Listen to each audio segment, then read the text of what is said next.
What's up, guys? I put the cowboy hat on today. What's up, everybody? Welcome back to Have Faith, Show Love, Give Hope, the podcast. Thank you so much for watching. I did have a guest, but they canceled on me last minute, so it's gonna be a solo episode. So I was thinking about something to talk about, and I was thinking about my life and how I changed my life. What if the darkest time in your life became the starting point to your new beginning? I started this channel back like in 2019, a little bit after I got out of prison. My name is Yogi. I started this channel like a couple years ago, trying to inspire people to become better, to interview people, to try to get stories out there, to become a better person myself. I got out of prison like 6 years ago, and I wanted to create something to try to help people, motivate people to try to, learn from people's mistakes. I wanted to get all kinds of stories out there, and I wanted to become better because when I was in prison, I learned a lot in there to actually make me the man I am today. That's basically where I got all my like learning, but I don't think that every single person needs to go to prison to learn a lot of the stuff they can learn here in the streets. So my point is to try to get as many stories out there so we can talk about all kinds of different things and people can get all kinds of different perspectives from all over. But mostly people here in Toledo because that's where I'm based out of. So I sit down with all kinds of people here in Toledo, from artists, entrepreneurs, and everybody else, and just try to have a conversation and get stories out there. And there's all kinds of different testimonies and stuff like that. This podcast used to be called Big Yogi's Garage, but I changed it to Have Faith, Show Love, Give Hope. I found my way to the Lord Jesus Christ, and I became a Christian. But on my podcast, I have all kinds of different people and all kinds of different stories and try to get perspectives. I try to meet people where they're at, and I try to, conversate with them where they're at in life, and not try to put all my beliefs into the story. But I also talk to them about God if they want to and stuff like that. I went to prison. I didn't really know anything in prison. When I first got there, I just like, this was the first time I ever went to prison. I was going to turn myself in. Okay, I was supposed to turn myself in, and I was going to turn myself in on December 1st. And my parole, it was like supervised release officer wanted to see me. So I was trying to avoid him because I was smoking weed, and I didn't want him to drop me because it was like November or something, and I knew that if he dropped me, he was going to send me to jail. So I just waited around and I didn't go see him. I was going to turn myself in December 1st in Pennsylvania at a federal BOP. It's a privately owned facility, all immigrants. So I'm an immigrant. So I was gonna turn myself in, but he called me. He said, if you don't come see me today, we're gonna raid your house. And I was like, oh my God. And they said they're going to raid my mom's house and all this stuff. And I was like, wow, I'm going to turn myself in tomorrow morning. So I think it was like Monday morning. I went and I turned myself in, and they arrested me that day. They took me to Lucas County Jail. I was there for like 15 days dealing with the people at the county. And then after that, they put me on, I left Lucas County Jail, and when I was walking out of the Lucas County Jail, I ran into my cousin, Tommy. My cousin Tommy, his picture's right there. He passed away. Rest in peace to my cousin Tommy. I ran into him, and that was right the last person in my family I seen before I went to prison. And then they put me on a sheriff's bus, and they handcuffed me like hands, feet, the chain in the middle.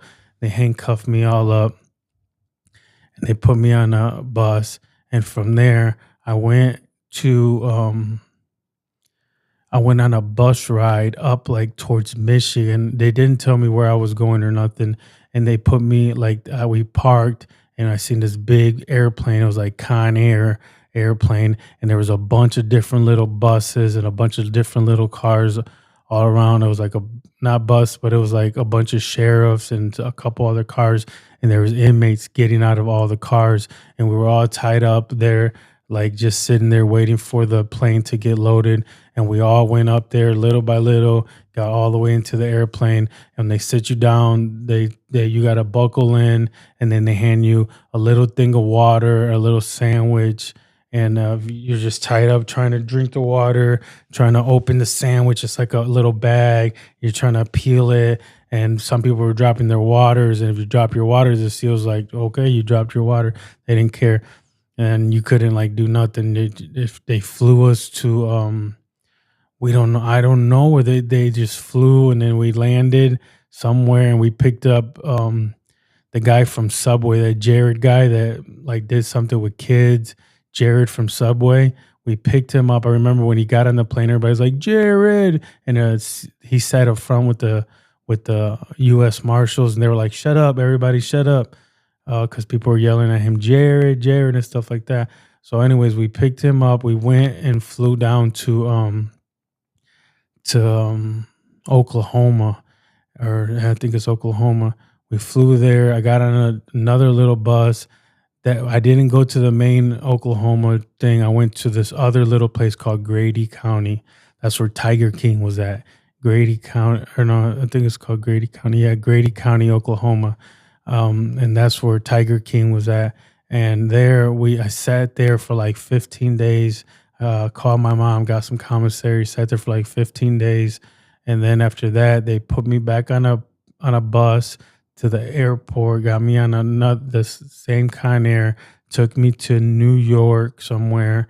In New York, we landed. They put me on another bus, and that bus drove me to where I was at, which was like an 8-hour drive or something like that.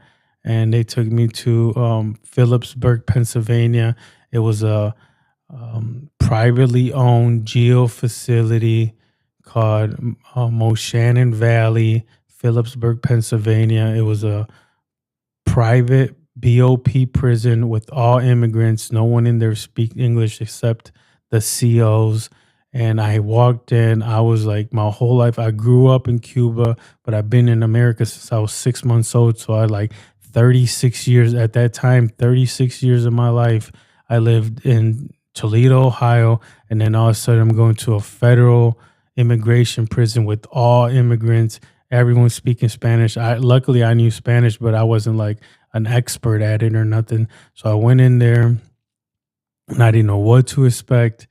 But, the first night I walked in, I got, they gave me all my clothes, and they gave you like a mattress and all this stuff, and you got to carry it into the pods.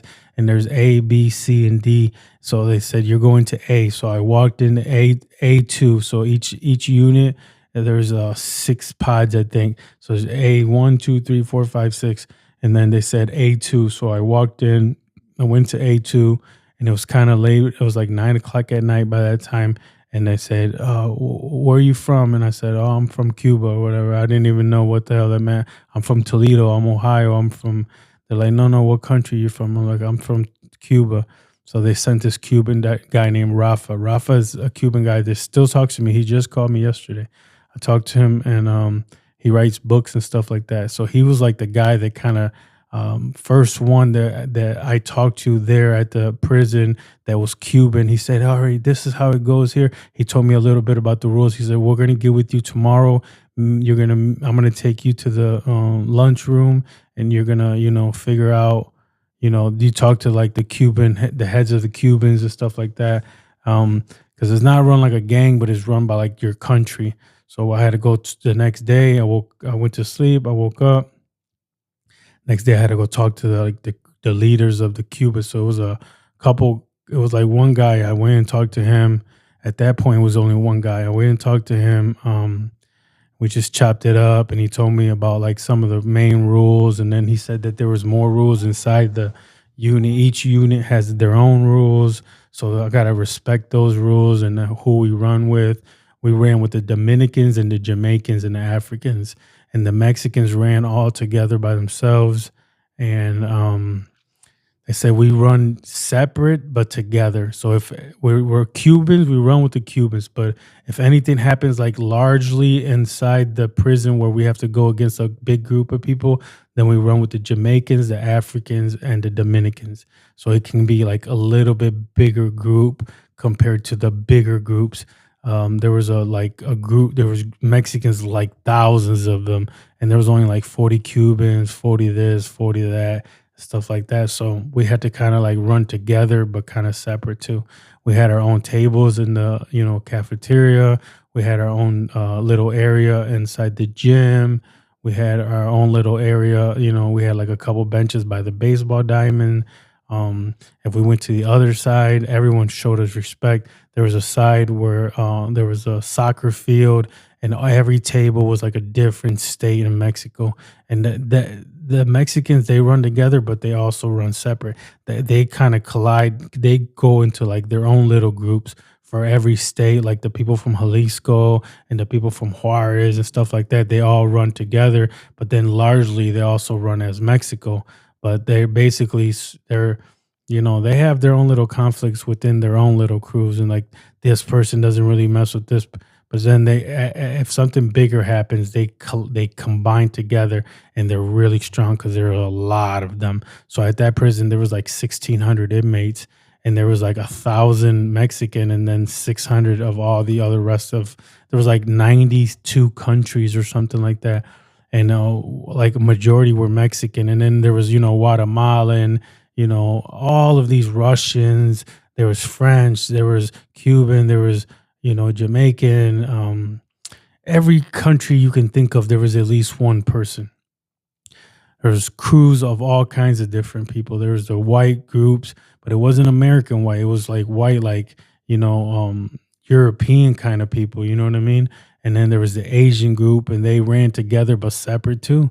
There was like like you there was a whole bunch of Asians, but like don't call one Chinese or something because they would get mad because there was Asians and Filipinos and Koreans there was Japanese, Korean, Filipino, all kinds of different Asians in that group. So they ran together, but not all the way together. So there I at that and that's where I learned a lot of things about taking care of myself, how to become a man, how like what I'm supposed to do, how I'm supposed to act. I mean, I had my father left my relationship, my mother and my father split up early in life, and I had stepfathers, but I didn't have no one guiding me in the right direction to actually learn everything I needed to see. So I just sat there and watched for like the first 30 days. I sat there and kind of, watch and see how people move. And I kind of reflected on everything that I needed to do. So like that first 30 days, I just watched everybody. I watched people go to the gym. I watched people how they did their laundry. I watched people how they went to the bathroom, how they shaved, how they got up. People in prison are real clean. Like there's always going to be, a couple people that are not, but the majority, like if you watch the whole group of men, a group of men can do so much together, and they do so much good things. Like if you see all the good men, like you sit down in a prison and there was bunks, it was 72 bunks. It was like units. So it was like you go in and there was like bunk beds, all these like aisles of bunk beds.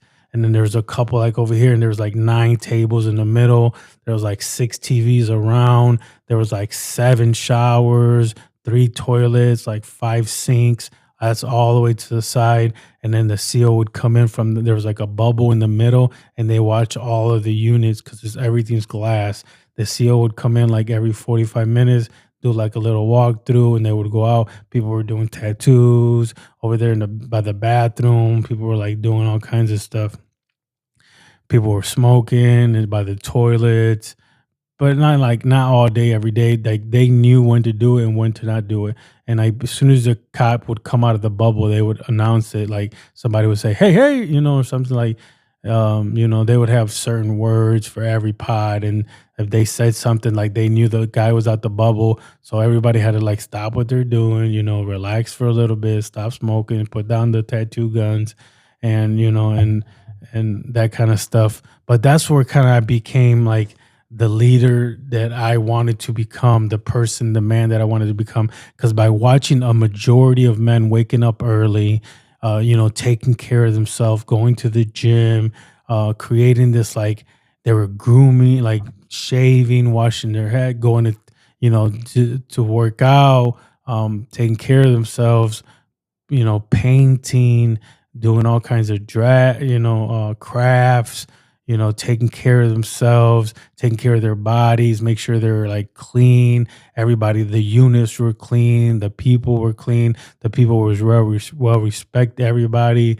Like everybody treated everybody with so much respect, so much like it was crazy. Like you think that you go to prison and everyone's fighting, and maybe in other prisons there was, but in the prison where I went to, it was like all immigrants. It was so much respect that it was unbelievable.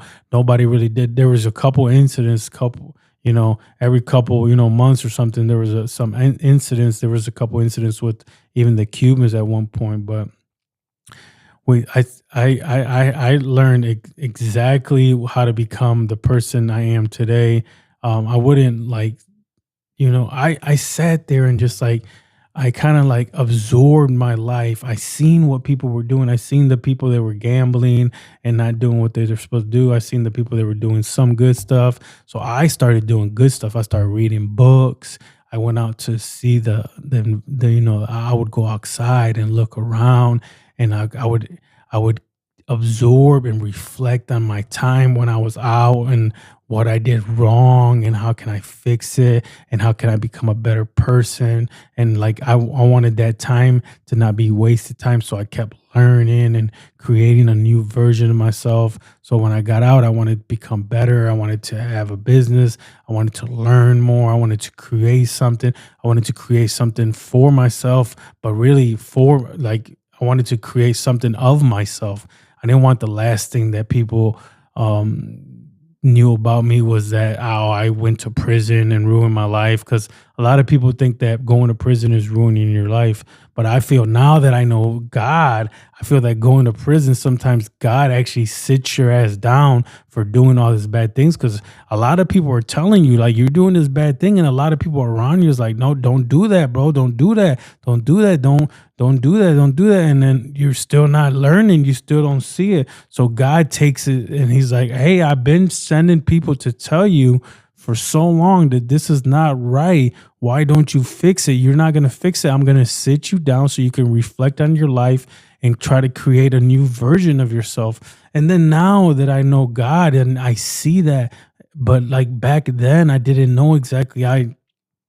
Now I try to listen to like the way that, God is guiding me and showing me the way that I need to become and, and be a better person. Like anyways, in prison, I started learning, I started growing, I started becoming a better man. I started taking care of myself more. I did grow my hair long because I didn't want to just keep getting my hair cut because I've always wanted to grow hair. So I did grow my hair long but I would, I would shave, I would take care of myself. I would, better than I ever have. I learned so much just watching. I was in this workout group of all these Cubans that we would work out at a certain time every single day. And I would go play dominoes with the guys. And I created so many bonds and so many friendships with all these Cuban dudes that little by little, I think like after a year that I was there, the leadership, the main leader guy wanted or left. He was out. He was out of jail, and they needed a new leader. So they got a new leader because some other guy that was there for like 30 years, not at that prison, but he's been in jail for like 30 years. He ended up coming there like a little bit before, and they kind of like prepped him into taking over the spot. So then he became the leader, but he didn't want all the responsibilities. So he tried to like come up with him and me, and like he would ask me a lot. Me and him walk the yard. We would always walk the yard. He would ask me for like which, what's the best way to do this and what's the best way to do that. But he was like an OG. He was like really like the one that taught me a lot of things. But I told him, instead of coming to you for every single problem, maybe, each unit should have a representative, and then people in that unit can go to that representative. If he can take care of it, then we don't have to come to you for every single problem. So we implemented that. So A, B, C, and D got like a representative. So I was luckily me and him came up with the idea. So they made me the A unit representative. Then we had the B, C, and D, and then we came up with the most responsible guys with good morals and stuff like that to become the leadership in those units. And then we actually started running our group a lot better because everything didn't have to go out to the yard. When you bring an issue to the yard, the main guy has to come sit down and try to figure it out. But if we can fix the things inside the unit before they ever get to the yard, it makes it a lot easier. So that's what I started doing. I started taking care of the problems inside my unit. So that inclines people like um so that you have to start helping people inside your unit. They're coming with you with problems. Let's say there was like, 10 guys in a unit scattered all through a units. They're going to want to ask you to, to come translate for them, to help them move their bunks, to do paperwork, to do not nothing legal, but like just like inside the unit, to help them with this little argument with this guy, this little thing, that kind of stuff. And then sometimes it gets a little serious, like people want to act up and yell at each other, stuff like that over the TV and stuff like that. So sometimes you got to go talk to some other people, and most of the time you can just go talk to the other. Like let's just say it's a Jamaican. So if it's Jamaican, you just go talk to the another Jamaican like leadership guy and say, "Hey man, the Cuban guy and the Jamaican guy keep fighting over TV. Like, what's going on, man? How can we fix this?" So then we come up with a schedule where the Cuban guy can run watch something at this time, but the Jamaican guy can watch it at that time.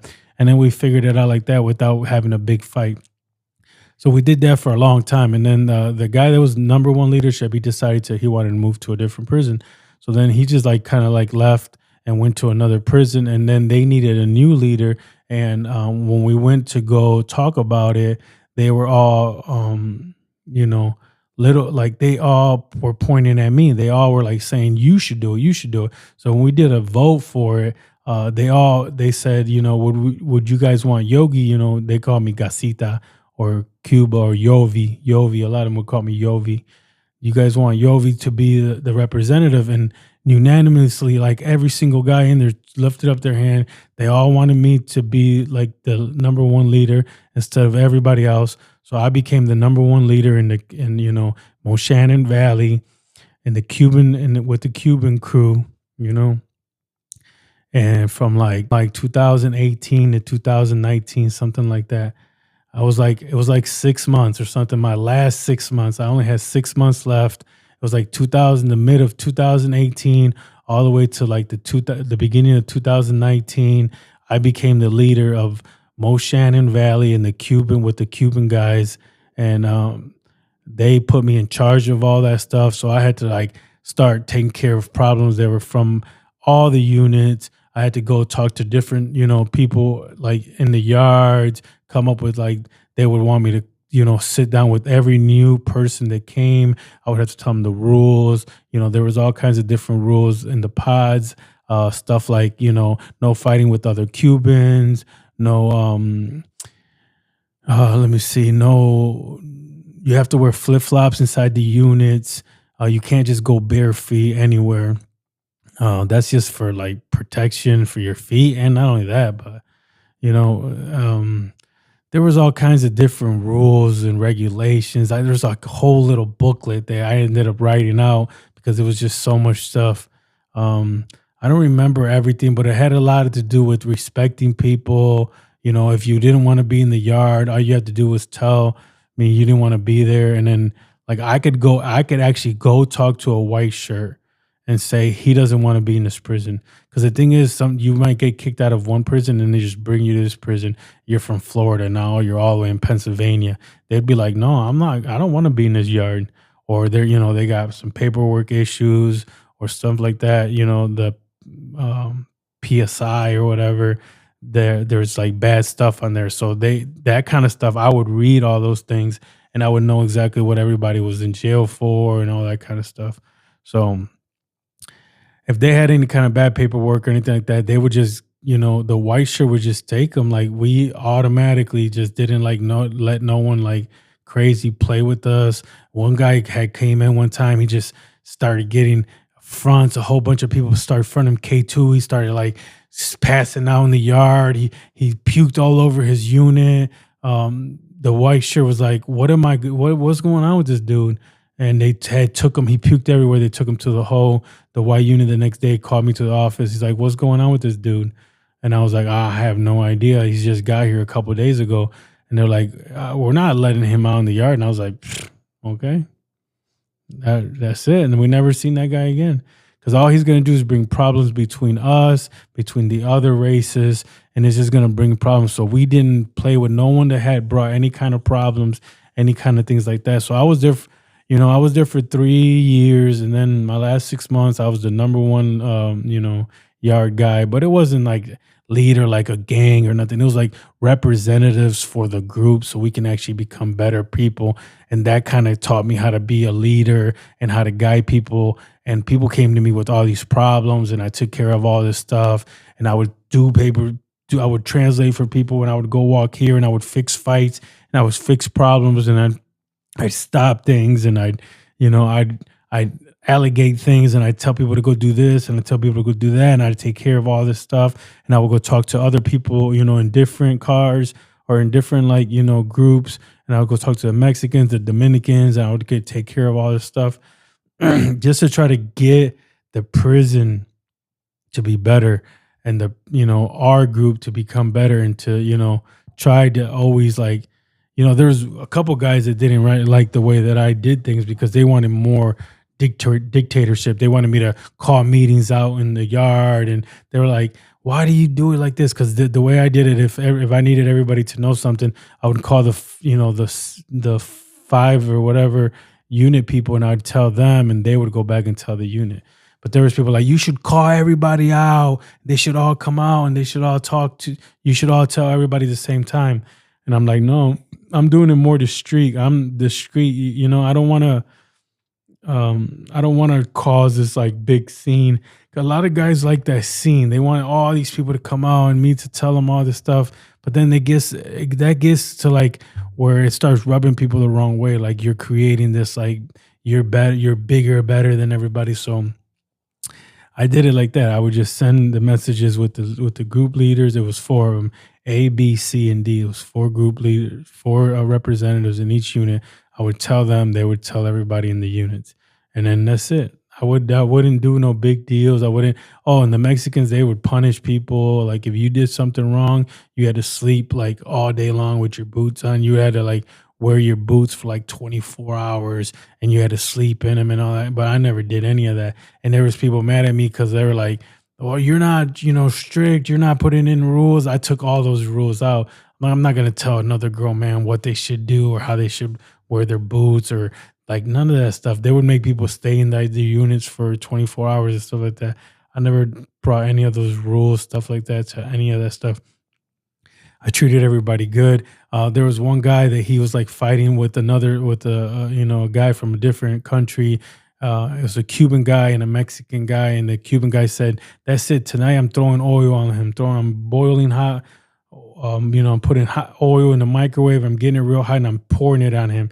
And I was like, "Bro, don't you do that? That's a whole nother case." He's like, "Yes, I am." So I talked to him. I said, "No, you're moving. I'm moving you." And he was like, "No, I'm not moving. I'm moving." So I just kept talking to him, and then eventually I moved him. I talked to the representative. I said he has to go somewhere else. So he moved to my unit. He ended up moving to A2, exactly where I was at, and he ended up moving like down by my aisle. And I took care of him for my last 6 months. His name is Koki, and I still I don't talk to him as much. I don't know what happened to him, but I did talk to him a few times since we've been out, and and he's doing good. And he was like, "Man, thank you for everything you did for me," because I didn't want nobody to start no race war, no big fights with everybody. So I would try to calm the situation down before it got too ugly. I would try to help everybody. I would go translate for people. I would do people's paperwork to get, like, a grievance or whatever. I would help people move to bunks. I would do all kinds of stuff, because, like, you gotta help people come better. You gotta help people, strive to become better every single day.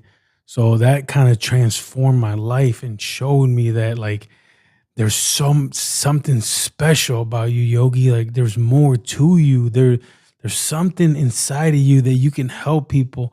And it kind of like taught me, like, wow, I'm learning, I'm growing, I'm learning something. Yeah, so prison taught me how to become a man, how to like become a leader, how to create a whole new person, how to work out, how to become, the man I am today. And those things shaped my whole life and created me, like, The thing is, now that I do this podcast, I don't believe that everyone has to go to prison. Like a lot, that's why I like to talk about this kind of stuff, to show people that there's more possible, there's more things out there to teach you to. That's why I talk to all kinds of different people from all kinds of different places, because it shows you that there's so many different people, so many different stories, so many successful people, so many people that that believe in themselves and do all kinds of things and create all of this cool stuff that there is. If you really think about it, everything that's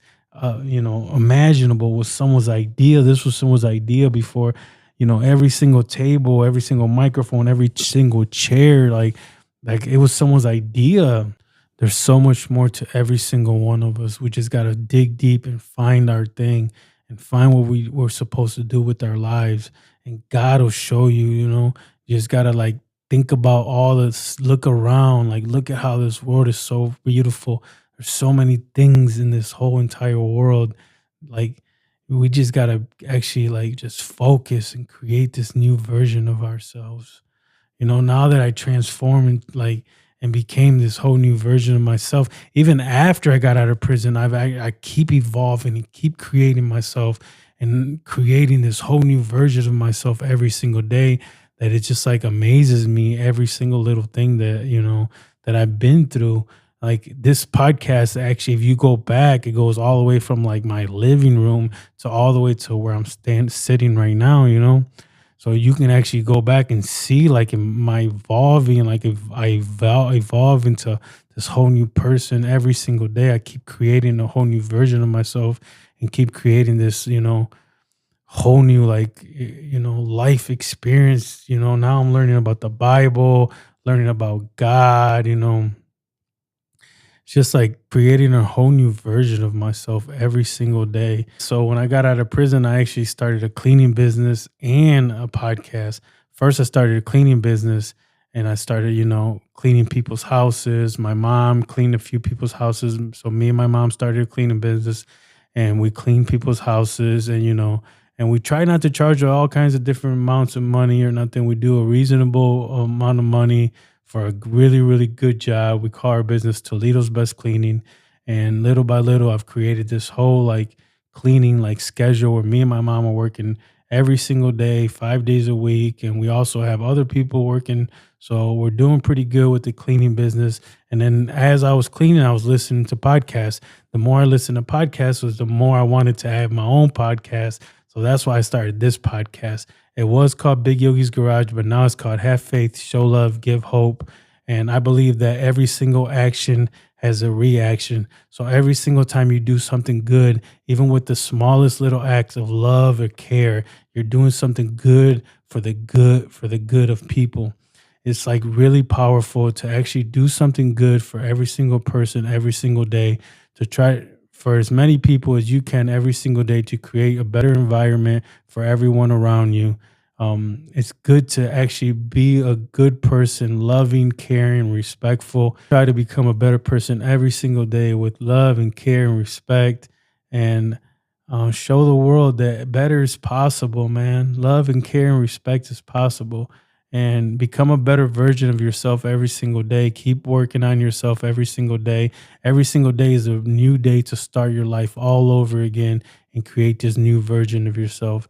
And no matter what it is, you can get better at every single little thing, little by little. Pick one little thing and get better at that today or tomorrow. And then little by little, get better at that tomorrow. And little by little, get better at another thing the next day.